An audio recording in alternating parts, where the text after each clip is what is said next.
Cygnus से मिलिए। उन्होंने अनुग्रह, प्रचुरता और सहज सुंदरता का जीवन जिया, पूर्णता की एक सच्ची प्रतिमूर्ति। और कॉर्वस, उसने संघर्षपूर्ण जीवन जिया, पीछे छोड़ी गई धूल और परछाइयों पर पलते हुए।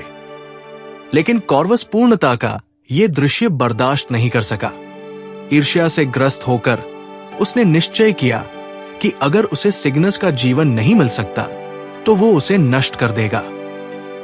विनाश का सामना होने पर ज्यादातर जीव जवाबी कार्रवाई करते हैं, लेकिन क्या होता है जब आप द्वेष का सामना आग से नहीं बल्कि बिना शर्त दया से करते हैं?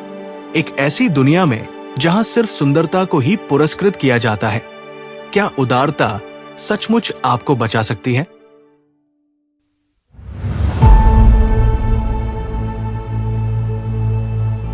ये शांत झील पहाड़ों की गहराई में स्थित शुद्ध हिमानी जल का एक बेसिन थी, एक स्वर्ग। इसके केंद्र में राजसी हंस सिग्नस रहता था। उसके पंख इतने सफेद थे कि ऐसा लगता था जैसे वो भोर की रोशनी सोख लेता है और शाम होते ही उसे छोड़ देता है। उनका जीवन अनुग्रह से परिभाषित था। वे बादलों की शांति के साथ चलते थे और मछलियां उनका स्वागत करने के लिए उछल पड़ती थी।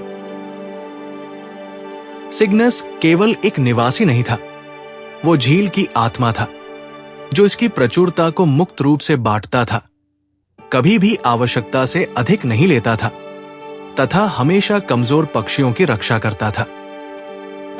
झील के ऊपर सूखे, धूप से तपते पहाड़ों से चिपके हुए कॉर्वस नामक कौआ रहता था। कॉर्वस तेज, चालाक और बेहद थका हुआ था। उसका जीवन सूखे बीजों और मांस के टुकड़ों के लिए रोजाना संघर्ष था। वो धूल और बदनामी से सना हुआ था और उसकी बुद्धि ने केवल कड़वाहट को ही बढ़ाया। हर रोज अपने एकांत बसेरे से वो सिग्नस को देखता था। उसने उसकी सहज उड़ान, प्रचुर भोजन, छोटे जानवरों के प्रति उसके प्रेम को देखा। देखो इसे, कॉर्वस सूखे कंकड़ फेंकते हुए बुदबुदाया। सब कुछ इसे सौंप दिया गया है। ये अन्याय है। दुनिया सुंदर को पसंद करती है और बुद्धिमान को त्याग देती है। ये अवलोकन एक जुनून बन गया। कॉर्वस सिर्फ सिग्नस की दौलत नहीं चाहता था, वो उसकी संपूर्णता को भेदना चाहता था। वो उस आदिम प्राणी को दीन, बर्बाद और संघर्षरत देखना चाहता था, बिल्कुल अपनी तरह। भीषण गर्मी के सूखे के साथ ये अवसर आया। सूरज की रोशनी ने हरी पहाड़ियों को भूरा कर दिया था और सेरेनिटी झील का पानी पीछे हटने लगा था, जिससे उसके किनारे पर एक दरारदार, कीचड़ भरा घेरा बन गया था। प्रचुरता खत्म हो गई थी। छोटे जीव डरे हुए थे और संसाधनों के लिए तेजी से संघर्ष कर रहे थे। प्यास और भूख से बेहाल पागल कॉर्वस को अपना मौका दिख गया। सिग्नस, जो हमेशा से ही एक रक्षक रहा है, एक छोटे से भूमिगत झरने को सरकंडों के बीच एक छोटे से एकांत तालाब में बदलने में कामयाब हो गया था। इस अनमोल संसाधन का इस्तेमाल करके वो बचे हुए बत्तखों और चूजों को जिंदा रख रहा था। कॉर्वस ने इस दान पुण्य का कार्य देखा और उसकी ईर्ष्या घृणा में बदल गई। उसे वो वसंत अवश्य मिलना चाहिए था। वो सिग्नस और उसके मूर्ख आश्रितों से ज्यादा जीने का हकदार था। कॉर्वस ने एक भयानक योजना बनाई थी। उसने 3 दिन कीचड़ इकट्ठा करने में बिताए। चिपचिपा, काला, गाढ़ा चीर का रस, जिसमें तीखी, सड़ी हुई पत्तियां मिली हुई थी। एक जहरीली कीचड़ जो अगर किसी तालाब में डाल दी जाती तो पानी को दूषित कर देती और हफ्तों तक रहने लायक नहीं रहती। तीसरी रात अर्धचंद्र के नीचे कॉर्वस भारी, घृणित कीचड़ लेकर झील के ऊपर से उड़ रहा था। उसने गुप्त तालाब के पास छोटे बच्चों की धीमी, हताश चहचहाट सुनी। वो अपनी विनाशकारी जीत से बस कुछ ही पल दूर था। जब कॉर्वस अपने अंतिम लैंडिंग का इंतजार कर रहा था, तो उसने देखा कि सिग्नस सो नहीं रहा था, बल्कि काम कर रहा था।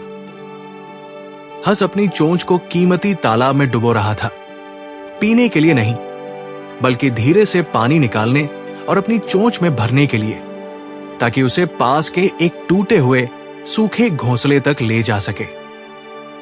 उनके घर में एक बूढ़ा, अंधा और मरता हुआ किंगफिशर बैठा था, जिसने कुछ साल पहले ही सिग्नस की मूर्खतापूर्ण उदारता का मजाक उड़ाया था। किंगफिशर इतना कमजोर था कि वो हिल नहीं सकता था, उड़ नहीं सकता था और पूरी तरह से अकेला था। सिग्नस जानता था कि यह पक्षी कभी उसके प्रति क्रूर था, फिर भी वो अपने घटते संसाधनों को एक दुश्मन पर खर्च कर रहा था। कोरवस हवा में ही जम गया। उसके नाखूनों के नीचे कीचड़ सीसे जैसा लग रहा था। हवा में सिग्नस की कोमल, धीमी पुकार, कोमल, निस्वार्थ प्रतिज्ञा की ध्वनि गूंज रही थी। किंगफिशर ने कमजोरी से अपनी चोंच पेश किए गए पानी में डुबोई। उस क्षण कॉर्वस ने महसूस किया कि उसके सीने से घृणा खत्म हो गई है तथा उसकी जगह एक खोखला, बीमार एहसास आ गया है। वो एक पक्षी को जहर देने के लिए उड़ रहा था, जो उससे नफरत करने वाले पक्षी की जान बचा रहा था। गरीबी से प्रेरित होकर कॉर्वस ने एक बुरा काम करने की योजना बनाई, जबकि प्रचुरता से प्रेरित होकर सिग्नस एक पुण्य कार्य कर रहा था। कॉय की पकड़ ढीली पड़ गई। मिट्टी का गोला गुप्त तालाब से दूर मिट्टी पर एक हल्की गीली आवाज के साथ गिरा। सिग्नस ने ऊपर देखा। उसकी चमकदार, बादल रहित आंखें चांदनी में कॉर्वस की आंखों से मिल रही थी। हंस की निगाहों में कोई शिकायत नहीं थी, बस एक शांत, गहरी पहचान थी। कॉर्वस थका हुआ और शर्मिंदा होकर झील से बहुत दूर उतरा। वो अपने पहाड़ पर वापस नहीं लौटा। वो बस तब तक चलता रहा जब तक कि वो एक सूखते हुए ओक के पेड़ के नीचे नहीं गिर गया, जो सूखे के आगे घुटने टेकने को तैयार था। अगली सुबह कॉर्वस की नींद किसी धीमे कदमों की आहट से खुली। उसने आंखें खोली और देखा कि सिग्नस उसके सामने खड़ा है। हंस की चौड़ी और मजबूत चोंच थी, जिसके सिरे पर पानी की एक छोटी, साफ बूंद थी। तुम्हें प्यास लगी है, कॉर्वस, सिग्नस ने शांत लेकिन दृढ़ स्वर में कहा। धूप जल्द ही असहनीय हो जाएगी। ये तुम्हारे लिए है। कॉर्वस ने हिचकिचाते हुए पवित्र जल पिया। ये अब तक का सबसे शुद्ध और मीठा जल था जो उसने चखा था। तुमने देखा कि मैं उस दिन क्या कर रहा था। कॉर्वस हंस की आंखों को देखने में असमर्थ होकर गुर्राया। मैंने तुम्हारा संघर्ष देखा है, कॉर्वस, सिग्नस ने उत्तर दिया। और मैंने पहाड़ पर सभी प्राणियों का संघर्ष देखा है। इसके बाद सिग्नस ने कॉर्वस को छोटे तालाब के पास नहीं, बल्कि पहाड़ के ऊपर चट्टान में एक चमत्कारी छिपी हुई दरार के पास ले गया, जो कि सेरेनिटी झील का वास्तविक स्रोत था, जो एक शक्तिशाली ठंडा झरना था जो कभी नहीं सूखता था। इस फव्वारे का रहस्य यह है, यह तभी स्रोत है जब यह बहता है, सिग्नस ने समझाया। अगर मैं इसे स्थिर रहने दूं, तो यह सूख कर मर जाएगा। कॉर्वस, सच्ची प्रचुरता इस बात से नहीं मापी जाती कि आपके पास क्या है, बल्कि इस बात से मापी जाती है कि आप क्या देते हैं।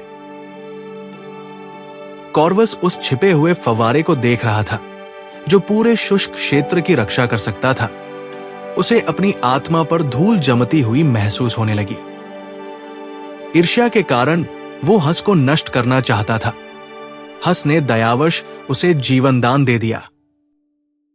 उसने सिग्नस की ओर देखा और ईर्ष्या से नहीं, बल्कि गहरी कृतज्ञता से क्षमा मांगी। कहानी का सार, असली दौलत आपके द्वारा जमा की गई भौतिक संपत्ति में नहीं, बल्कि उस दयालुता में है जो आप बांटने को तैयार हैं, खासकर उन लोगों के साथ जिनके पास बदले में देने के लिए कुछ नहीं बचा है। ईर्ष्या बांटती और खा जाती है, लेकिन दयालुता ही एकमात्र ऐसी चीज है जो सच्ची स्थायी प्रचुरता पैदा करती है।